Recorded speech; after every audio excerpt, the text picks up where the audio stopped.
Bonsoir, je suis Frédéric Futal et vous êtes bien dans votre émission L'enquête bouviéroise. Ce soir, nous réouvrons un des dossiers les plus horribles, un meurtre qui a terrifié la Drôme profonde. Un crime abominable avec des motivations peu claires. Vous l'avez bien compris, ce soir nous allons parler de l'affaire de l'étron sur le cactus.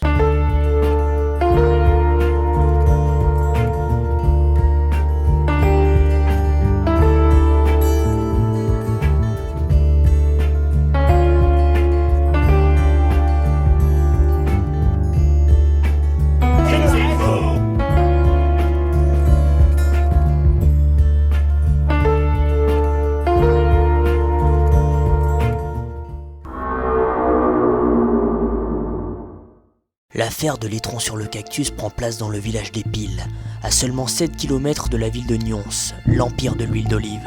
Nous sommes en début de soirée, un certain Florian Gondouin organise une soirée de type alcoolisé avec ses amis. La soirée bat son plein, l'ambiance est au maximum. Les invités s'amusent comme des petits fous quand tout à coup, on entend des cris suspects à l'arrière de la maison.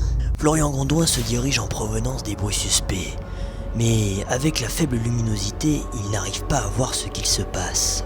Quand il arrive, il est déjà trop tard. L'agression a eu lieu et les suspects se sont enfuis. Florian Gondouin appelle néanmoins les secours pour tenter de réanimer la victime, mais cette dernière décédera avant que les secours n'arrivent. Au petit matin, la police arrive et fait face à la scène de crime. Lorsque la police arrive sur les lieux, elle fait face à une scène de crime abominable. Au milieu, allongé sur le sol, un cactus, complètement défiguré. Aucun papier sur lui, impossible d'identifier la victime. Et encore plus étonnant que cela, un étron posé sur son corps. Mais alors, qui a bien pu chier sur ce cactus ? La police démarre donc une enquête de voisinage, mais cela ne donne rien. Pour l'instant, l'enquête reste au point mort.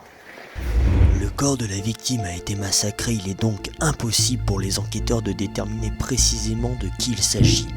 Les seules informations qu'ils ont à leur disposition est que la victime est un cactus de décoration. Pas de famille, pas d'amis, pas de passé.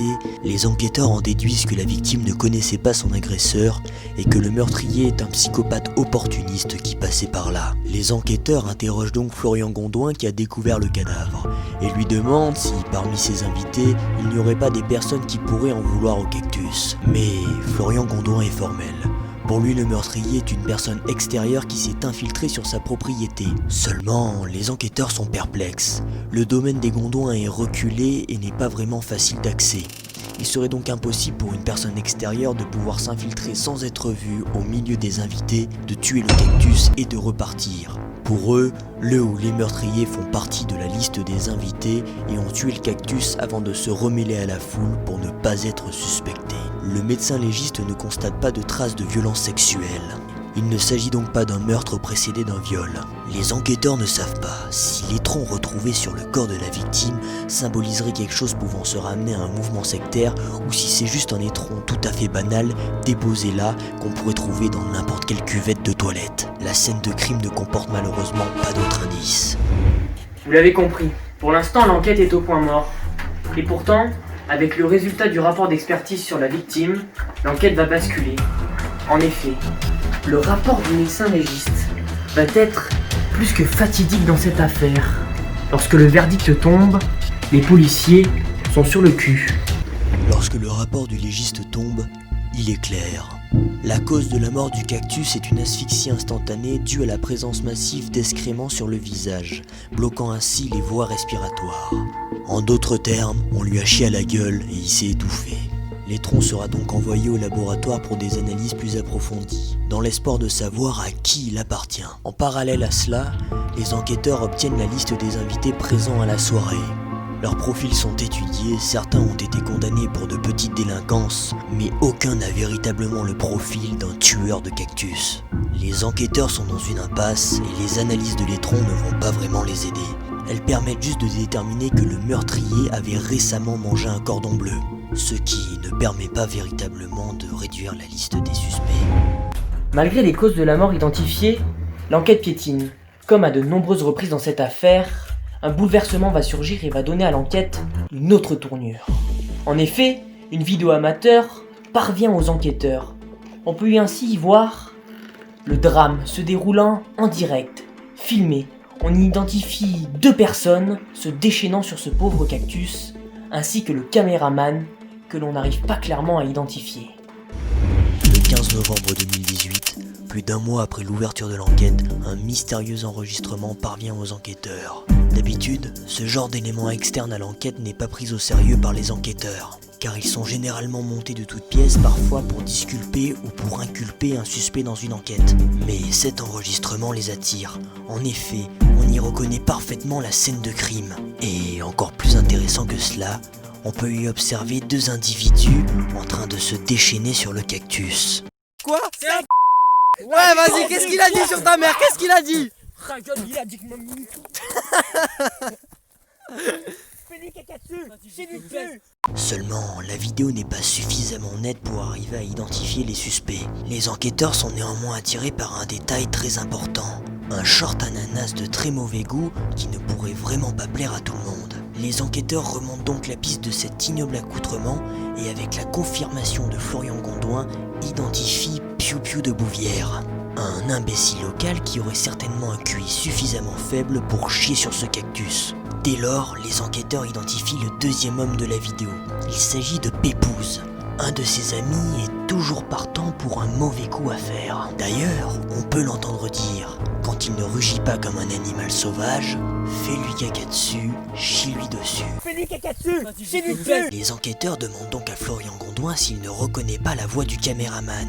Pour lui, il n'y a aucun doute, il s'agit de Dark Ninette du 2-6. Lui aussi un ami de Piou Piou de Bouvière et adepte de la connerie. Les 3 hommes sont maintenant les suspects principaux dans cette affaire. Ça y est, les enquêteurs ont maintenant identifié les 3 suspects. Il s'agit d'un certain Piou Piou de Bouvière, accompagné par ses 2 fidèles acolytes. Pépouze, aussi appelé le Zinedine Zidane du Petit Nice, et le caméraman, Dark Ninette du 2-6, aussi appelé dans son patelin le Tortan Polignanais, en référence à son dos, beaucoup trop musclé. Et maintenant, une nouvelle question se pose aux enquêteurs. Qui a bien pu porter le coup fatal à ce cactus? Et comme les rebondissements sont légion dans cette affaire, un nouvel enregistrement parvient aux enquêteurs. La suite du déroulé des faits, filmé encore une fois en direct. Cet enregistrement va permettre aux enquêteurs de clore l'enquête. Seulement 2 jours après avoir reçu le premier enregistrement, les enquêteurs en reçoivent un 2e. Et en le visionnant, les enquêteurs découvrent une abominable scène. Piou Piou de Bouvière s'accroupissant sur le cactus et baissant son calbar afin d'y déposer une horrible pêche. Et ses 2 compères derrière n'arrêtant pas de l'encourager. Le cactus de merde. Vas-y, viens là. Fais ça. Vas-y, je veux tes mains. Putain, espèce de gros con. Je te cactus de merde. Incroyable. Oh la cactus. Après le visionnage de ces images, les 3 suspects sont directement interpellés. Dans un premier temps, Piou Piou de Bouvière nie complètement les faits. Mais quand les enquêteurs le mettent face aux enregistrements, il n'a plus le choix, il doit avouer le meurtre. Pépouze lui-même reconnaît qu'il a incité Piou Piou de Bouvière à chier sur ce cactus, mais qu'il ne pensait pas qu'il allait réellement le faire. Quant à Dark Ninette du 2-6, il regrette complètement ce qu'il s'est passé. Il se revendique même être la mystérieuse personne qui a envoyé les enregistrements aux enquêteurs. Malgré leur participation active à la vidéo, Pépouze et Dark Ninette du 2-6 ne peuvent pas être reconnus comme coupables du meurtre du cactus. Piou Piou de Bouvière sera donc le seul à être reconnu coupable des faits. C'est donc bien Piou Piou de Bouvière qui a porté le coup fatal à ce cactus qui n'avait rien demandé.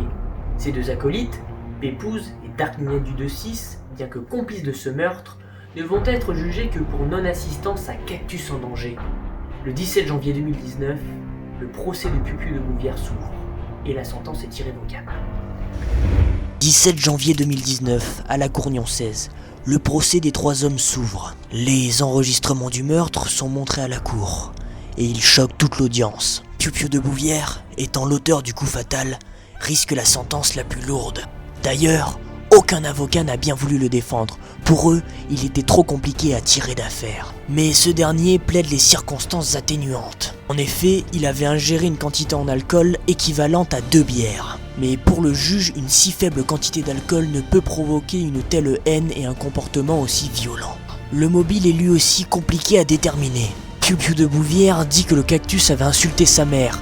Mais est-ce un mobile suffisant pour se faire chier à la gueule? Le juge n'y croit pas. Pour lui, Piu Piu de Bouvière est un impulsif sanguinaire qui a déchaîné sa violence sur un pauvre cactus qui passait par là. Pour Darninette Dudessis et Pépouze, même si les enregistrements prouvent qu'ils étaient là et qu'ils ont fortement contribué au décès du cactus, ils n'ont néanmoins pas porté le coup fatal et ne seront donc pas considérés comme complices du meurtre. Ils seront par conséquent condamnés pour non-assistance à cactus en danger. Piu Piu de Bouvière sera lui condamné pour violence et meurtre sur cactus. L'affaire de l'étron sur le cactus se solde donc par l'arrestation et le jugement de Piu Piu de Bouvière et met fin à plus de 2 ans de terreur drômoise. Après 2 jours d'audience, ces 2 acolytes seront jugés pour non-assistance à cactus en danger et écoperont de 5 ans de prison chacun. Pour Piu Piu de Bouvière, la sentence est beaucoup plus lourde. Il écopera de 20 ans de prison à perpétuité. Bonsoir.